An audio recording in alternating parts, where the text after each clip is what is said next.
अभिनंदन तो चल बाटरे झर फूल चंदन तो चल बाटरे झर फूल चंदन समयर चक्का भौरी घुरे घुरे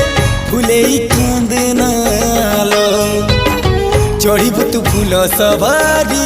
धीरे धीरे फुले कांदनालो बाहागर सुख परा विधाता देइछि तते